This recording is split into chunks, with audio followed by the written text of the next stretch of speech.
Imaginez un village paisible, plongé dans la terreur, où chaque nuit, des créatures surnaturelles frappent.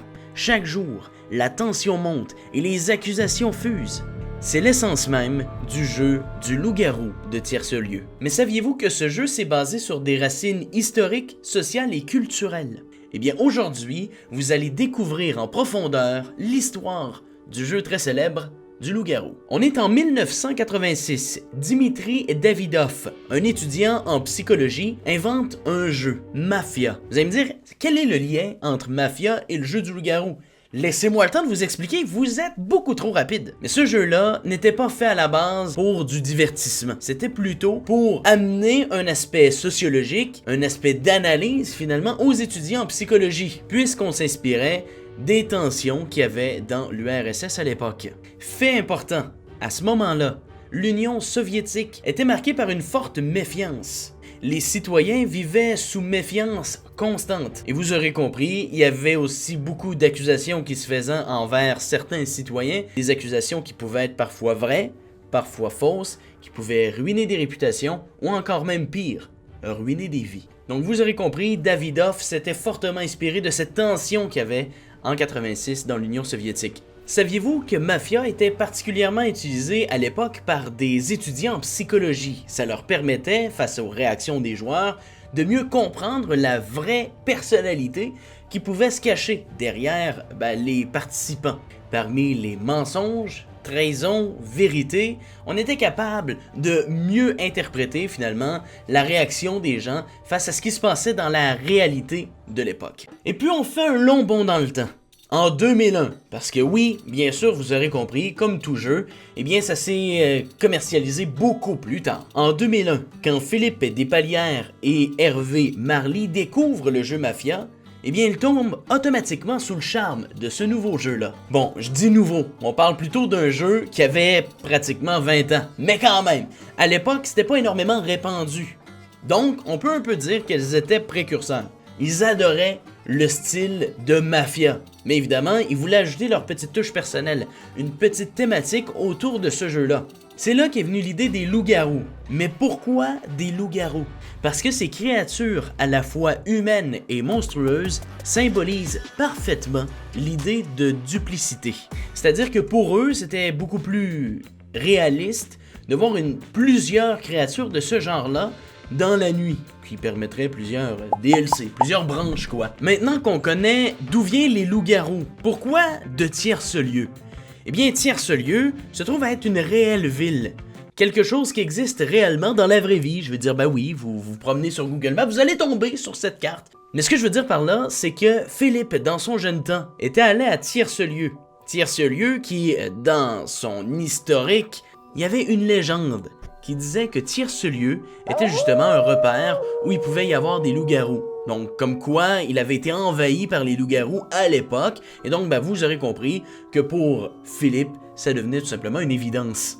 Le saviez-vous? Les créateurs du jeu s'étaient basés, certes, sur Mafia, mais pas complètement, c'est-à-dire qu'il y a eu une réelle création derrière ce jeu, dont les fameux personnages, dont les personnages de la voyante, qui par exemple est inspiré des mythes européens sur les sorcières capables de prédire l'avenir, tandis que le chasseur représentait l'héroïsme classique des contes médiévaux. Bon, évidemment, si on en est là aujourd'hui, vous le savez, c'est que depuis sa création en 2001, officiellement, le jeu est devenu un succès planétaire. Il s'est vendu dans plus de 30 pays. Mais évidemment, comme tout best-seller, plusieurs endroits se distinguent, dont premièrement la France, où le jeu est le plus populaire. D'ailleurs, le saviez-vous, plusieurs tournois de loup-garou existent réellement et ça se passe en France, au Festival international du jeu de Cannes. Donc qui sait, peut-être qu'à force de jouer à ce jeu, vous pourriez y être invité. Alors si jamais vous avez déjà eu une invitation pour être joueur professionnel de loup-garou, évidemment, écrivez-le dans les commentaires. La Corée du Sud fait également partie des pays qui jouent le plus aussi à loup-garou. Le jeu, en Corée du Sud, a atteint une popularité incroyable, grâce non seulement aux émissions télévisées. Dans l'émission Werewolf Game, donc évidemment en traduction française, le jeu du loup-garou, des célébrités s'affrontent dans des parties grandeur nature, ce qui ajoute un suspense dramatique et qui captive l'auditeur. D'ailleurs, puisqu'on parle de la Corée, vous aurez compris qu'eux font les choses en grand. C'est pourquoi une entreprise avait organisé un jeu géant de loup-garou avec des robots, où les robots étaient entraînés à dire la vérité ou mentir, tout dépendant de leur rôle, pour pas se faire démasquer. Et puis les humains, bien sûr, devaient jouer pour essayer de deviner qui était le robot loup-garou. On est rendu en cyberdroïde. On est allé peut-être un peu loin. Et au Canada, bien sûr, ça reste un jeu qui est énormément joué et qui, dans les universités, sert, comme à l'époque avec le jeu Mafia, à mieux comprendre l'aspect sociologique derrière les choix que font les individus par rapport à leur rôle dans cette partie. Ce jeu, vous l'aurez compris, joué par des millions de personnes, a réussi à créer des histoires fascinantes autour du loup-garou. En 2018, en Allemagne, un festival avait réussi à regrouper plus de 200 personnes pour jouer à loup-garou. Vous aurez compris que ça fait des cartes au mètre cube. Mais évidemment, on n'avait pas une seule personne qui gérait les 200 autres, sinon ça aurait été la cacophonie, ça aurait duré pendant plusieurs jours. Ils avaient un maître principal qui supervisait 20 groupes et dans ces 20 groupes-là, il y avait un superviseur qui faisait en sorte que c'était un peu la chaîne de qui a dit quoi, et ça a duré pendant plus de 6 heures cette partie, donc partie excessivement longue, avec chaque personne qui avait des rôles différents, et ce qui a amené bien sûr le jeu à des histoires assez fascinantes, mais aussi des éliminations assez surréalistes. Et en 2015, le jeu est allé un petit peu trop loin. Ou devrais-je dire, les joueurs sont allés un peu trop loin. Un groupe d'amis jouait à loup-garou et après l'élimination d'un joueur, on le sait, on est pris d'amour pour ce jeu, on veut éliminer les loups-garous et quand on est loup-garou, on ne veut pas se faire éliminer. Eh bien, malheureusement, c'est ce qui est arrivé, un joueur a été éliminé, il a pété sa coche. Il a explosé de rage. Et puis, cette soirée-là, malheureusement, c'est terminé au poste de police. Heureusement, aucun blessé, aucune plainte suite à ça. Les gens ont simplement dit qu'ils s'étaient peut-être un peu trop emportés de par le jeu. Comme quoi, il y a peut-être un réel aspect sociologique derrière tout ça.